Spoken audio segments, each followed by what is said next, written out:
And it's just basketball. At the end of the day, it's just basketball.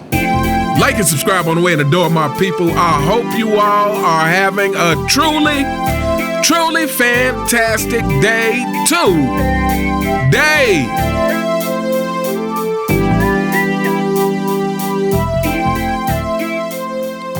LeBron James fanboys. LeBron James fanboys. Shout out to @the_Doctor3196. This is a video request coming from a super thanks, and he wanted me to give my thoughts on the 1993 All-Star Game.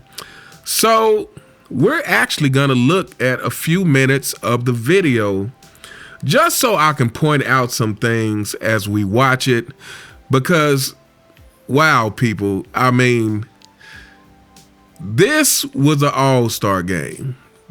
And to me, this really highlights how much the mainstream media caps for the modern day era, how much the mainstream media makes excuses for the modern day NBA player.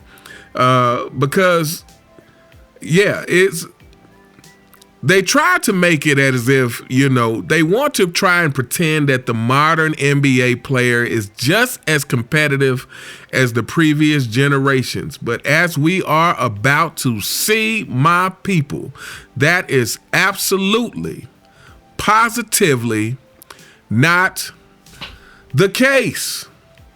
So without further ado, let's check this out, and I'm going to be pausing. Like I said, we're only going to watch the first few minutes, and I'll be pausing it quite often to try to avoid any copyright strikes.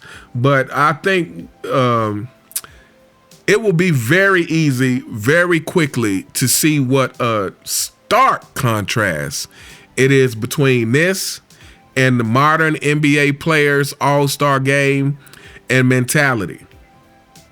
Be set by John Stockton and Isaiah Thomas to try to get the crowd involved. When I used to play in the game, Isaiah and I had determined before the game that we would make the pace fast to get the crowd going, get the game going quick, because the crowd don't want to see defense, they want to see offense. So that's the reason. Okay, so starting right there, you heard Magic Johnson commentating, and he said when him and Isaiah used to play, they used to get together before the game and, you know, say that they were going to keep the pace up because fans want to see offense, not defense. And so when people hear that, they're going to say, oh, see, look, see there, look, we told you guys that people want to see offense, not defense. So this is nothing new. They knew that way back then, but there's a difference. Again, you got to remember that everything is relative. So when you're talking about not playing defense in a era where defense was the focus, this is going to be a very different thing than not playing defense in an era where they already don't play defense. This is going to be a very different thing than not playing defense in an era where they already don't do it. So, you know, if you're only playing, let's say back in the 80s and 90s, if defense is on 100 and you dial it back to 80, okay. But when you're talking about the modern era and defense is at a 50 and you dial it back to 20, that's a problem. And so again, everything is relative to the era that's happening. Everything is relative. And so saying that they're playing less defense in one era is a stark difference between not playing defense in the modern era. Why it took 10 minutes before we got to that first set play. Exactly. And we're underway, and they'll jump it over again as David Robinson and Shaquille O'Neal in the center circle. To the west, Barkley. Underneath the Drexler. And out of First play, people. First play, you got Michael Jordan stripping Drexler out of bounds on Drexler. First play of the game. But remember, they tell you, hey, the past eras, they didn't play defense to the fourth quarter. First play. Out of bounds to the Eastern team. Isaiah Thomas, 12 years in the league, 12 times an All-Star. Stockton draws him. In the hole to O'Neal, who gets the first shot of the game. Second play. No easy buckets. No easy buckets, people. This is an all-star game. No easy buckets. You got Shaq on David Robinson, but if you just look at what's going on the court, you see that everybody is sticking with their man. Like, again, stark contrast between what is going. If that was the modern NBA where that play took place, David Robinson is not going to make an effort to stop Shaq from getting to the rim. If this is the modern all-star game, he's not doing that. He's just going to back off and let Shaquille O'Neal do whatever move he wants to do and get a easy dunk for 2 points. Second play of the game, people. For first play of the game, we got a strip from Michael Jordan on Clyde Drexler, out on Clyde Drexler. Second play of the game, we got a foul because David Robinson is not letting Shaquille O'Neal have an easy pass to the basket. Game and his foul. And O'Neal is his body fat content. It's somewhere some say 8%, some say 12%. Let's just take 10%. If that's true, 273 pounds of that man is muscle and bone. That's heavier than anyone else. Shaquille O'Neal hitting free throws. Yeah. But yeah, you hear him talk about the body fat of Shaquille O'Neal. People forget what an athletic freak Shaquille O'Neal actually was back in the day.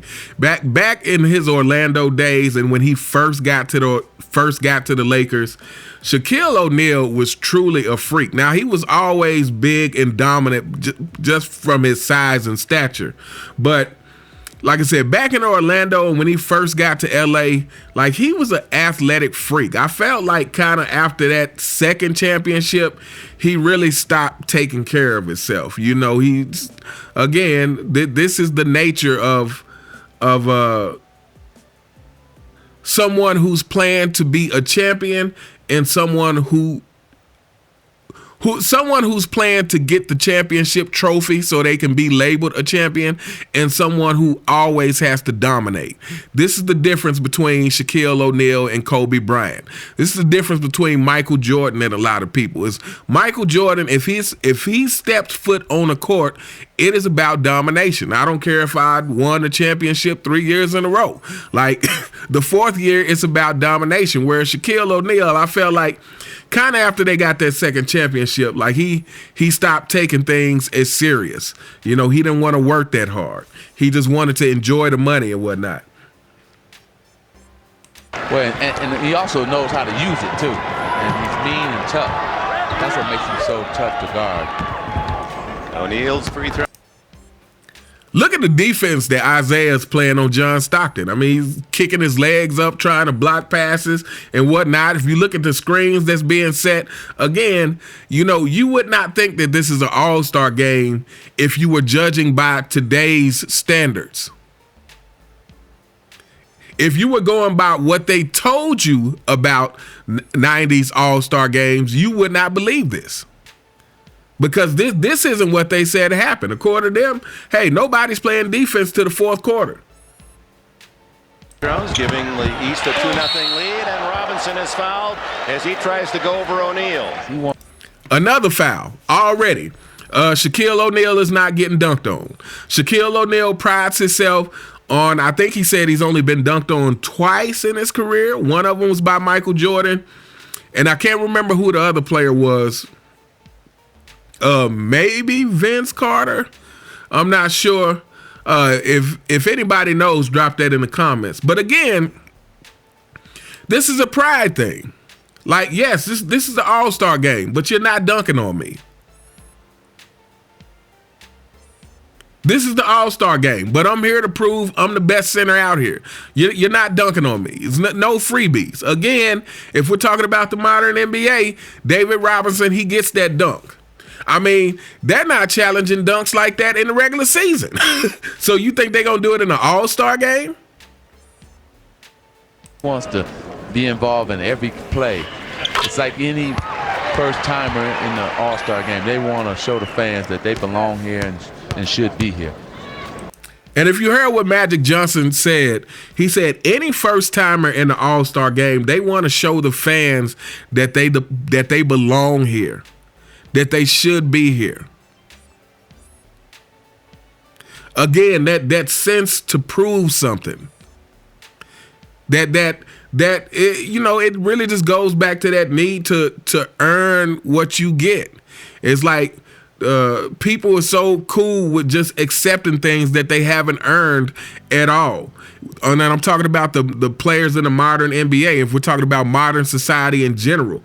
But he said the first time All-Stars want to prove. They want to earn. They want to prove to the fans that they belong to be here with the rest of the All-Stars. You don't see that.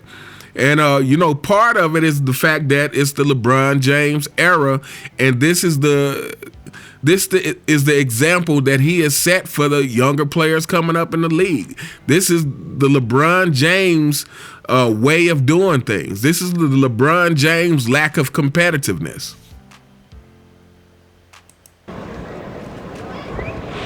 Robinson gets 1 out of 2, and Larry Johnson with a rebound for the East. Thomas hurries it up to Pippen. Pippen with Barkley. Thomas and Stockton.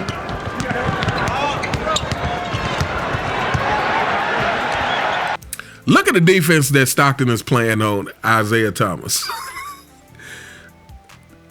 Now, I know that's just a short segment, but again, he has no interest in letting Isaiah Thomas get a freebie layup or get some kind of highlight on him. No interest at all. And for all you people that try to dismiss John Stockton like Gilbert Arenas was trying to do, John Stockton was a great defender. Like, I don't know why John Stockton would embarrass a lot of these new guards who you think got great handles and whatnot. John Stockton would put the clamps on them. I'm here to tell you, if John Stockton is sticking with Isaiah Thomas, he's gonna stick with your favorite guard as well.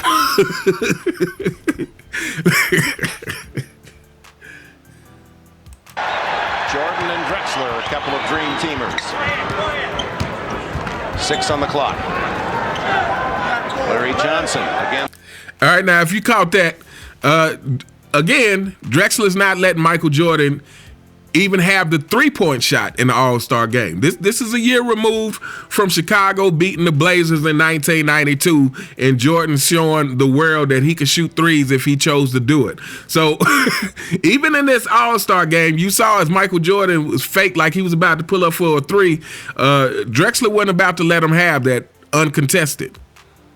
This is really kind of unbelievable. People, we are 2 minutes into this All-Star game, and we have seen more defense played than you would see in a whole 48 minutes of the modern All-Star game. We're 2 minutes in. We've seen a foul. We've seen Shaquille O'Neal trying to block David Robinson. We've seen David Robinson not let Shaquille O'Neal. We've seen Michael Jordan get a steal on Clyde Drexler. Like, this is 2 minutes in. But they don't play defense to the fourth quarter, according to mainstream media. See, this is ridiculous. This is how you know that they're trying to sell you something that doesn't match up with what they say. And Karl Malone with 2. Thomas doesn't beat the buzzer, no basket. And now you got a 24-second shot clock violation in the first 2 minutes. Look at the seriousness on Isaiah Thomas's face.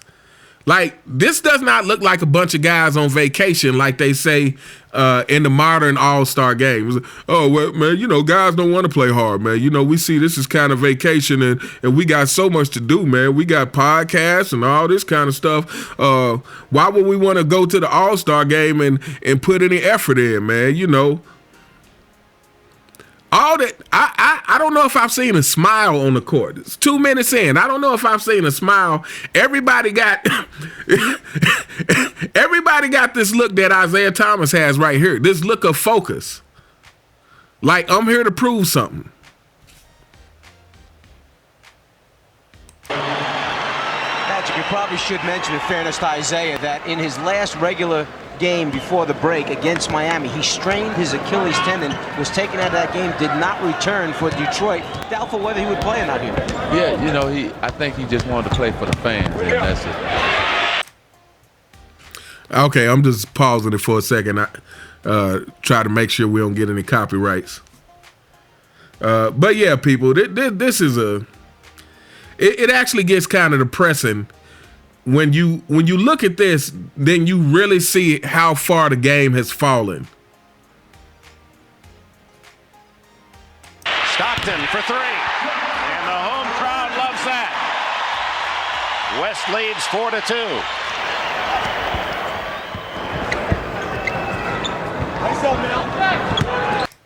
Again, I mean, yeah, nobody's interested in giving up anything. Just look at everybody on the court. Like, everybody is aware of what's going on. Again, nobody is interested in giving up any easy buckets. No easy buckets. We have not seen any easy buckets. Fall away for Johnson. Barkley collects. And look at the box out for the rebound. Now, Barkley was boxing out his own man. But again, you know, he was boxing out with some intensity. The rebound almost stolen by Jordan. You got Jordan trying to steal as soon as Barkley gets the rebound. David Robinson. 6-2 the West. See, that's one problem that Shaquille has. He says that when he doesn't really read the defense yet in terms of the player he has to play against. That time David Robinson can take him outside, so he's not used to that in college, a guy taking a 7-footer who can take jump shots. And another thing you notice is it really seems like everybody is invested in dominating their position. Like, these guys are going at each other. Like Drexler and Jordan, Stockton and Isaiah, David Robinson and Shaq, and Barkley and Malone. Like, these guys are going at each other. Like, it's also that sense of, you know, guys wanting to prove that they're the best at their position, as well as, you know, prove that they belong to be amongst here in the group amongst these all-stars. Jordan with a move against Drexler, and Michael connects. There's an edge to Michael Jordan, and it goes back to the current events of the last week and a half. Karl Malone answers at the other end. Jordan. Again, going at each other. Like, I cannot express my disgust with the fact that it just seems like in the modern game period, let's forget the All-Star game, but in the modern game period, there's just this sense of players not being willing to go at each other. Like, to literally go at each other, and not just in like an Anthony Edwards type way, because to me, Anthony Edwards has proved he's just full of hot air. Like, he likes to run his mouth, he likes to talk, but, you know, he is yet to prove that he can back up anything, you know. But yeah, in the modern game, you just don't get that sense of people going at each other, you know.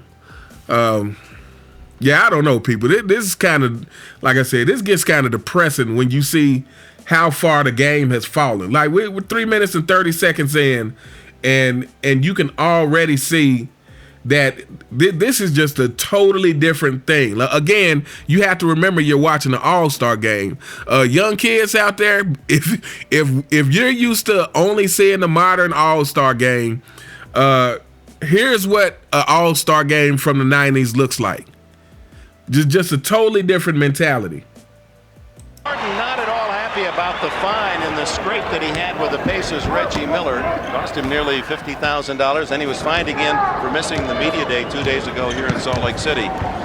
Curious as to how he's going to play today, Mike Fratello. Well, he could come out one of two ways. He could come out very determined to go after the MVP award to bring some of that spotlight back on himself. Or the other thing is, if he hung his head and said, hey, look, the NBA is going to fine me this money, I'll just give a half-hearted effort. I don't think that's what Michael's all about. Another steal. This makes the steal, tries to... And look at the hustle from Isaiah Thomas trying to get to the ball because Michael Jordan led him a little bit too much with that pass. But look at the hustle. And Isaiah Thomas is injured as well. I'm pretty sure they mentioned something about it later on in the game. But Isaiah Thomas isn't fully healthy. But again, this is an all-star game, and he's hustling trying to get that ball. And we're probably going to hold up here as far as watching the footage because I think this is enough to get the point. So you just had Michael Jordan get another steal on Drexler. I think if I could sum up this in one word, the word would be competitor, people. What you are seeing on the court is what happens when you have a court full of competitors. What you are saying is what happens when you have a court full of competitors, and why the modern All-Star game is in the shape that it's in is because there are no competitors in the game like this. Not like this. Again, everything is relative. So, yes, I guess theoretically, if you play sports, you are a competitor on some level. But, you know, these guys are a 10 out of 10 as far as being competitors. And what you have today is comparatively is like 2 and 3s out of 10.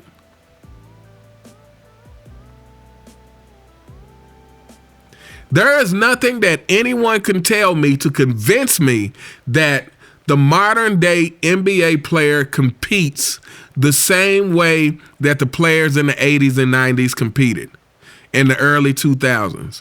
There is nothing that anyone can say in anything that the modern media tries to tell you to convince you that this is the case. It's cap. It's lies. It's just an attempt to sell you something that if you actually go and watch the product, if you actually go and do your homework and do the research, then you can find out that they are lying. For the younger generation, if you go back and watch the games, and we may do another, I may do another video and go through some. Maybe I'll do like the first few minutes of each quarter from this video, from this All-Star game. But if you go back and watch, the proof is there.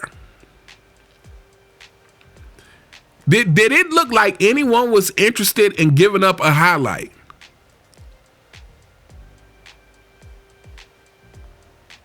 Did it look like any one of these players on the court was interested in letting the other person get a highlight? Because I feel like in the modern game, this is all we get.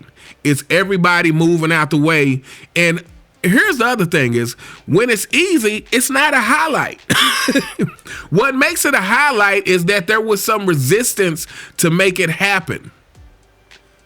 What makes it a highlight is when you get a steal and go down on the other end and get a dunk. What makes it a highlight is when you get a jump shot in somebody's face. What makes it a highlight is when you dunk on someone who was putting up resistance. What makes it a highlight is when you dunk when the lane is full of people trying to stop you. That's what makes it a highlight. That's what makes it great, people, is when you do it in the face of resistance. That is the very thing that makes it great. But when there is no resistance, it is not a highlight. When there's no resistance, there is no excitement to it. And so no matter how much they try to convince you that, oh, leaning so far into offense is good for the game, and what the fans have told you that is not. The ratings have told you that is cap. The fans have told you that, hey, this brand of basketball that we're watching isn't good. And especially when it's coming from the fans who were responsible for growing the game to where it is. The fans of the 80s and 90s and early 2000s, but I would argue especially the 90s. Because that is the time where the NBA made its biggest growth. That is the time where the GOAT ruled the decade. That is the time where we were all wearing basketball jerseys. If you were in the 90s, and I don't care what you do nowadays, you might be a computer programmer nowadays, but if you were in the 90s, chances are you spent a good amount of your teenage years and childhood playing basketball. If you were in the 90s, chances are back in those days, you were wearing jerseys and your friends were wearing jerseys because that was just part of the culture. That was part of the attire. So for fans who have grown up seeing decades of basketball and have actually seen what good basketball, what great basketball looks like, to tell you that, hey, this modern day stuff, this is not it. To tell you that, hey, we don't like this no defense basketball. We don't like this basketball where it's no resistance. Like, it's not fun to watch. Then that means something. For the younger kids who this is all they know, you can understand. But I will say again, for you younger kids, it's on you if you want to know. Now, you can want to stay ignorant. You can want to stay ignorant and buy into the things that they sell you because it makes you feel good and it makes you feel like, oh, I'm part of LeBron's generation and he's the GOAT. But he's not. It might make you feel good to think that. But for you younger kids who want to know, who don't want to live in ignorance by choice, you can go do the research.